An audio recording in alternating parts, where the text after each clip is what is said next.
Sauce تیلا یا ایفڈ اس کے بچے اور بالغ دونوں پتوں کی نچلی سطح سے رس چوستے ہیں اور میٹھا رس خارج کرتے ہیں، جس پر سیاہ رنگ کی الی اگ آنے کی وجہ سے پتے سیاہ ہو جاتے ہیں اور پتوں میں فوٹوسینتھسس یعنی ضیائی تالیف کا عمل متاثر ہوتا ہے۔ حملہ شدہ پودے کمزور ہو کر بہت کم پیداوار دیتے ہیں۔ انسداد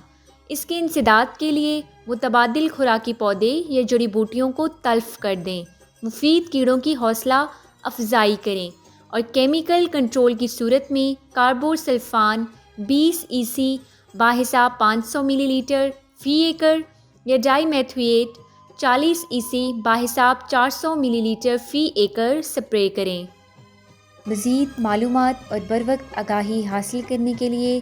ساوی کے تمام سوشل میڈیا اکاؤنٹس کے ساتھ جڑے رہیں اور ساوی کی ایپ کو پلے اسٹور سے ڈاؤن لوڈ کر کے فائدہ اٹھائیں۔